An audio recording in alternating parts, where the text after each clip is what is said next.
Assalamualaikum warahmatullahi wabarakatuh. Sebelum menonton video saya, mohon untuk berkenan mensubscribe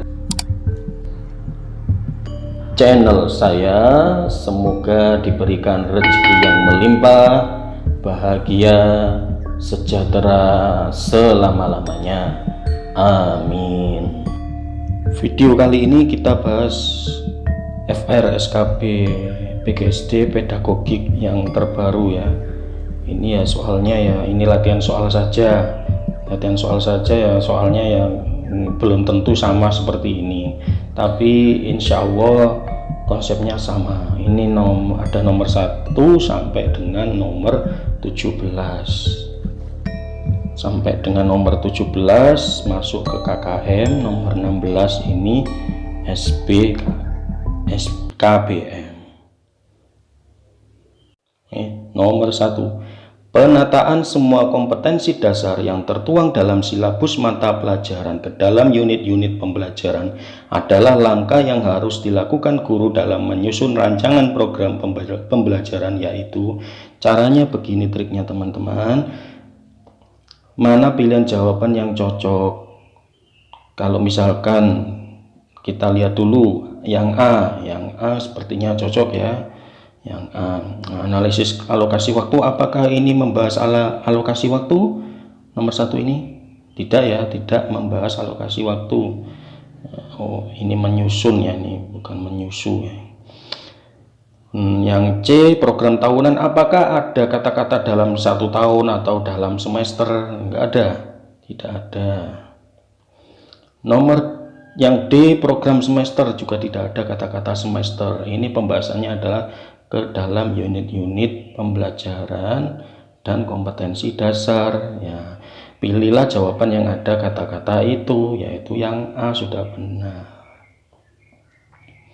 Benar, pemetaan kompetensi dasar adalah tahap pertama dalam menyusun RPP. Penataan semua kompetensi dasar yang tertuang dalam silabus mata pelajaran ke dalam unit-unit pembelajaran adalah langkah yang harus dilakukan guru dalam menyusun RPP. Ini nomor 2. Prinsip penyusunan RPP yang harus memperhatikan kemampuan awal, tingkat intelektual, bakat, potensi minat, dan motivasi belajar adalah A, perbedaan individual, B, berpusat pada peserta didik, C, pemberian umpan balik dan tindak lanjut, D, partisipasi aktif peserta didik. Ayo yang mana teman-teman? Ini adalah perbedaan individu loh ini ya. Loh, tingkat intelektual, bakat. Tiap siswa beda-beda intelektualnya, bakat, potensinya, minatnya, motivasinya juga berbeda-beda. Jadi ini adalah yang A. Sekilas infonya, pilihan jawaban B salah karena berpusat pada peserta didik. Nah, apa saja yang berpusat pada peserta didik itu pengertiannya yaitu mendorong semangat belajar, motivasi, minat, kreativitas, inisiatif, inspirasi, inovasi, dan kemandirian. Tidak cocok dengan soalnya ya. Jawaban C juga salah, tidak cocok karena pemberian umpan balik itu apa? Ya, ini umpan balik positif, terus penguatan, pengayaan, remedi, inilah kegiatan tindak lanjut. Yang C salah. Yang D juga salah karena partisipasi aktif peserta didik menekankan pada keterlibatan siswa, bukan kemampuan bawaan individu. Ini kemampuan bawaan individu teman-teman. Semua ini adalah kemampuan bawaan individu yang berbeda gitu. Terus nomor 3, jadi pedagogik itu bisa diakali, bisa dinalar lah. Rencana umum pembelajaran mata pelajaran setelah diketahui kepastian jumlah jam efektif dalam 1 tahun per semester adalah pengertian dari A, program tahunan per semester, B, rencana pembelajaran, C, program kelas, D, analisis alokasi waktu. Lah ini aja sudah ada kata-katanya dalam 1 tahun per semester. Jadi ya pilihannya ya yang ada kata-kata itu sudah, yaitu yang A, itu saja. Benar, program tahunan atau semester adalah rencana umum pembelajaran mata pelajaran setelah diketahui kepastian jumlah jam efektif dalam 1 tahun per semester. Ini nomor 4. Keseluruhan materi dan kegiatan yang menjadi muatan dalam silabus harus benar dan dapat dipertanggungjawabkan secara keilmuan. Dalam prinsip pengembangan silabus secara apa? A. Konsisten, B. Sistematis, C. Relevan, D. Ilmiah. Ayo, yang apa? Konsisten ini ajek ya, sama. Jadi sama, konsisten itu ajek, tetap. Sistematis ya tersistematis. Relevan itu yang sesuai. Nah, ini ada kata-katanya teman-teman, awas ini dipertanggungjawabkan saja itu kontekstual, kontekstual dipertanggung. Tapi ini ada lanjutannya yaitu secara keilmuan. Nah, ini ada kata-kata keilmuan ini mana yang cocok, yaitu yang D. Ilmiah itu dari kata-kata ilmu, dari kata ilmu. Keilmuan juga berasal dari kata ilmu, begitu saja. Benar, ilmiah adalah keseluruhan materi dan kegiatan yang menjadi muatan dalam silabus harus benar dan dapat dipertanggungjawabkan secara keilmuan. Ya, garis bawahnya adalah keilmuan ini, teman. Nomor 5. Salah satu prinsip dalam menyusun RPP adalah perbedaan individu siswa antara lain kecuali yang tadi seperti soal nomor berapa tadi, nomor 1 ya. Kecuali A. Tingkat intelektual, motivasi belajar, gaya belajar, D. Sistematis. Jadi yang bukan menyangkut dengan bawaan individu itu sistematis. Masa ada sifat sistematis ya?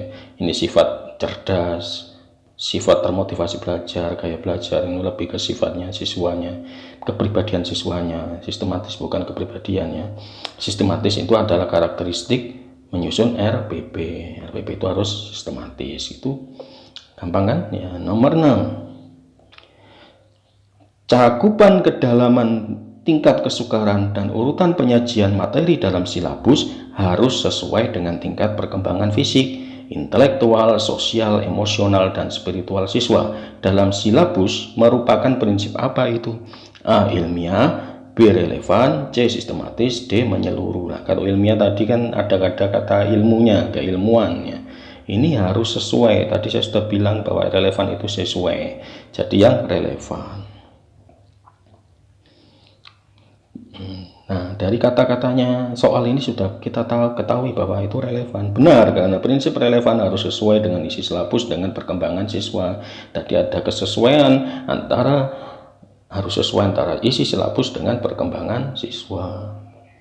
Nomor 7. Penataan semua kompetensi dasar tertuang dalam silabus mata pelajaran ke dalam unit-unit pembelajaran adalah pengertian dari A. Analisis alokasi waktu, B. Kompetensi dasar per unit, C. Rencana pembelajaran, D. Program tahunan. Nah, ada kata-kata unit-unit ini, mana pilihan jawaban yang ada kata-kata itu? Ya, yang B ya. Soalnya tidak membahas alokasi waktu, bukan. Rencana pembelajaran bukan. Program tahunan tidak ada kata-kata dalam 1 tahun atau dalam 1 semester, itu enggak ada ya. Yang benar adalah yang B. Benar, kompetensi dasar per unit adalah penataan semua kompetensi dasar yang tertuang dalam silabus mata pelajaran ke dalam unit-unit pembelajaran. Tuhan, mudah soal pedagogik itu teman-teman, tenang saja. Menyiapkan pokok-pokok materi yang jumlahnya minimal sama dengan jumlah perumusan kemampuan yang diharapkan dikuasai siswa merupakan penerapan salah satu prinsip pemilihan materi pelajaran, yaitu prinsip A. Relevansi, B. Mutakhir, C. Kecukupan, D. Konsistensi. Manakah dari kata bahasa-bahasa ilmiah ini, kan bahasa-bahasa ilmiah relevan, mutakhir ya, mutakhir itu terbaru, tercanggih. Nah, relevan itu harus sesuai. Nah, ini kata kuncinya itu adalah ajek. Ini sama dengan jumlahnya, ini materi pokok jumlahnya itu sama dengan jumlah rumusan kemampuan, yaitu konsisten, yaitu ajek sama. Orang konsisten itu ajek. Benar, karena prinsip konsistensi menuntut banyaknya materi pelajaran yang disediakan paling tidak sama dengan jumlah indikator hasil belajar. Udah ya. Nomor 9. Berikut ini yang bukan merupakan prinsip-prinsip penilaian dalam proses pembelajaran adalah: A. Penilaian didasarkan pada data yang mencerminkan kemampuan yang diukur. B. Penilaian didasarkan pada prosedur dan kriteria yang jelas, tidak dipengaruhi subjektivitas penilai. C. Penilaian dilakukan untuk memantau dan mengevaluasi proses kemajuan belajar dan perbaikan hasil belajar peserta didik secara berkesinambungan. D. Penilaian didasarkan pada data yang mencerminkan kemampuan yang diukur. Nah, ini mirip-mirip ini teman-teman. Yang ditanyakan adalah bukan. Pilihan jawabannya kok mirip-mirip ini. Kita cari kata-katanya teman-teman. Kita cari kata-kata pilihannya ini. Ah, ini ada yang beda sendiri loh teman-teman. Lainnya itu ada didasarkan. Lah yang C ini kok beda sendiri, dilakukan untuk memantau. Lah ini seperti kayak tujuannya ini, tujuan dari penilaian ya. Yang C ini berarti yang bukan, gitu, paham ya? Tuh lihat ini penjelasannya. Prinsip penilaian hasil belajar itu sekelas info ya ini. A. Sahih, objektif, adil, terpadu, terbuka, menyeluruh, berkesinambungan, sistematis, beracuan kriteria, dan akuntabel. Pilihan jawaban C itu salah karena merupakan, nah benar saya tadi, merupakan tujuan penilaian. Silakan lihat di Permendikbud nomor 23 tahun 2006. Ini nomor 10. Kurikulum bagi guru berfungsi sebagai pedoman dalam: A. Melaksanakan proses belajar mengajar. B. Melaksanakan supervisi atau pengawasan. C. Memberikan bantuan bagi terselenggaranya proses pendidikan di sekolah. D. Membimbing anak belajar di rumah. Ya, pedagogik itu ya sesuai bidang kita teman-teman. Kurikulum ya jelas untuk acuan melaksanakan pedoman dalam melaksanakan proses belajar mengajar. Benar, karena pedoman melaksanakan proses belajar mengajar merupakan fungsi kurikulum bagi guru. Harusnya pedagogik poinnya harus besar ya, hajar soal-soal pedagogik ya. Oke, nomor 11.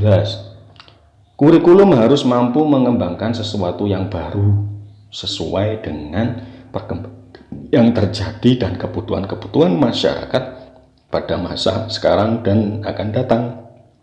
Pernyataan tersebut dalam kurikulum termasuk dalam peranan: A. Konservatif, B. Kreatif, C. Kritis, D. Evaluatif. Kalian harus bisa juga bahasa-bahasa ilmiah ya, konservasi alam, konservasi apakah sesuai dengan bahasa-bahasa itu aja. Nah ini kan harus sesuai dengan baru, artinya menuntut apa ini? Sesuatu yang baru sesuai dengan perkembangan yang terjadi. Ini menuntut apa? Menuntut kurikulum itu harus kreatif. Ini yang paling sesuai. Konservatif tidak ya, evaluatif tidak, itu saja. Benar, karena peranan kreatif mengandung hal-hal yang dapat membantu setiap siswa mengembangkan semua potensi yang ada pada dirinya untuk memperoleh pengetahuan-pengetahuan baru, kemampuan-kemampuan baru, serta berpikir baru dalam kehidupannya. Gitu, bisa dinalar ya. Nomor 12. Terdapat keterkaitan yang erat antara buku teks dengan kurikulum itu karena apa? A. Penyusunan kurikulum berdasarkan buku teks. Buku teks disusun berdasarkan kurikulum.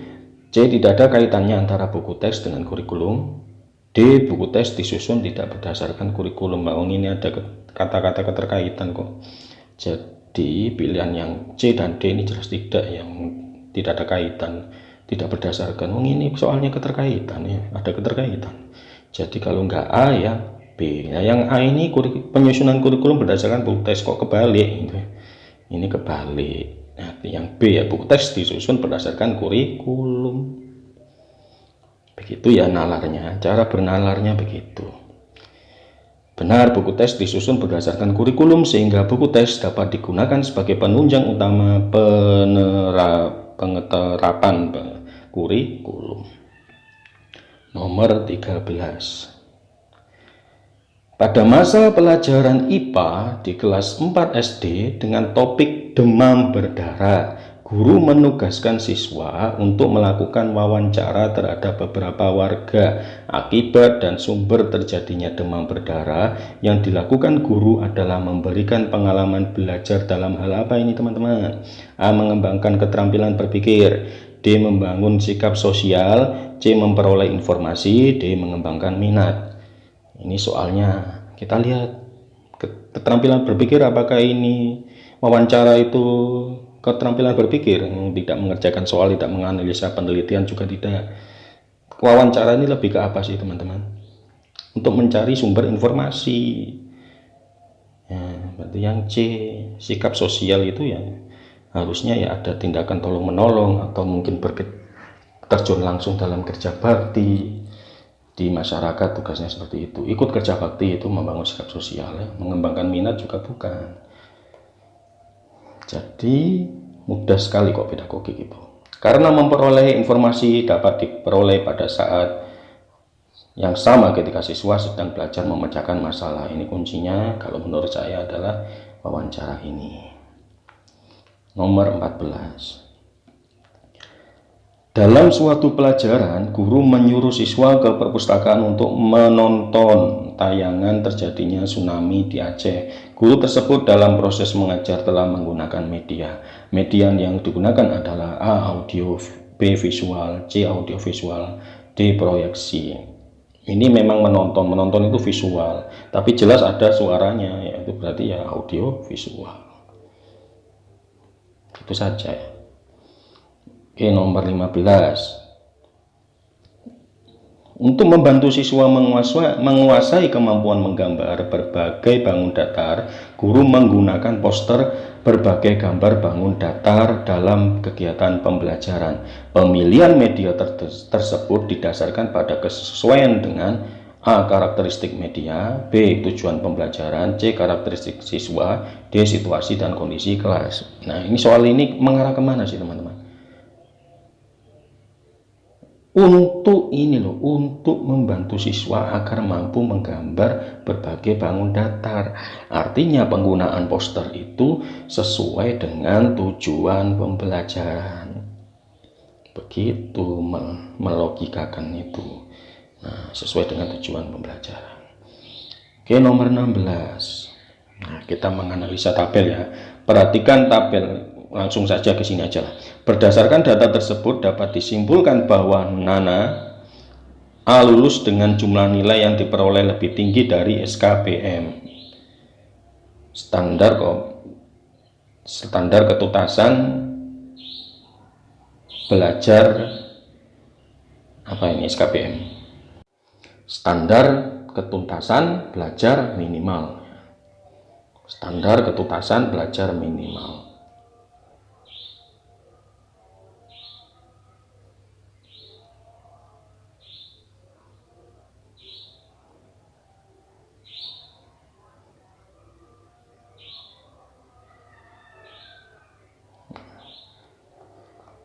Lulus karena nilai rata-rata diperoleh lebih tinggi dari SKBM. Tidak lulus karena nilai matematika di bawah SKBM. D. Tidak lulus nilai rata-rata di atas SKBM. Ayo, ini yang bagaimana ini, ayo. Awas ya, yang ini membingungkan. B itu kita bisa terjebak menjawab B. Memang dia nilainya di atas rata-rata, tapi data ini ada standar SKBM-nya per mata pelajaran ya. Lihat ini per mata pelajaran. Awas, jangan keliru dengan melihat rata-ratanya. Lihat standarnya, ketuntasan belajar minimal. Jadi agamanya minimal harus 75, PKN harus 70, bahasa Indonesia harus 75, matematika harus 65, IPA harus 70, IPS harus 70. Ini ditentukan oleh sekolah. Lah ini ada yang di bawah standar. Ini kan ditentukan 65, sedangkan nilai Nana itu 59 matematikanya. Jadi ini tidak lulus teman-teman. Matematikanya itu butuh remedial. Betul, karena persyaratan lulus seluruh nilai mata pelajaran harus sama atau di atas SKBM. Harus sama atau di atas SKBM. Itu kriteria lulusnya, syarat dari SKBM. Paham ya? Nomor 17. Mudah kok beta cooking itu, asalkan harus teliti saja. Langsung soalnya ya. Dari data KKM seluruh siswa dalam satu kelas di atas, program remedial apa yang tepat untuk dilakukan oleh guru dalam mengatasinya? A. Melaksanakan kegiatan remedial tugas kelompok. B. Melaksanakan bimbingan khusus. C. Pemanfaatan tutor sebaya. D. Melaksanakan kegiatan pengayaan. E. Melaksanakan PTK dengan mengulangi proses pembelajaran melalui beberapa siklus dengan metode, strategi, dan media yang berbeda. Ayo, yang mana ini? Ya, yang E. Mengapa kok yang E? Karena ini yang belum tuntas itu lebih banyak loh ya daripada yang tuntas. Ini di atas 65%. Kalau kita menggunakan tugas kelompok terlalu banyak juga, itu tidak efektif nanti. Tidak efektifnya karena apa? Karena mereka itu belum paham, berarti ini belum paham terhadap materi yang kita jelaskan. Kita harus mengubah metode dan strateginya. Percuma kalau diberikan tugas kelompok, mereka akan tetap salah.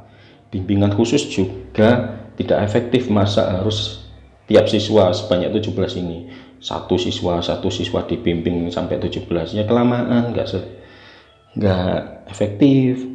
Pemanfaatan tutor sebaya, nah ini tutor sebayanya ya terlalu sedikit untuk mengajari teman-temannya yang belum bisa juga, ya tidak bisa remedialnya. Nah kalau kegiatan pengayaan ini malah untuk siswa yang cepat lah dalam memahami pelajaran, atau siswa yang pandai gitu aja lah. Pengayaan itu untuk siswa yang pandai. Jadi yang paling benar adalah yang E ya. Nah, ini KKM-nya seluruh siswanya malah di atas, yang belum tuntas itu di atas 50%. Jadi harus mengulang proses pembelajarannya itu. Mohon di-subscribe ya. Wassalamualaikum warahmatullahi wabarakatuh.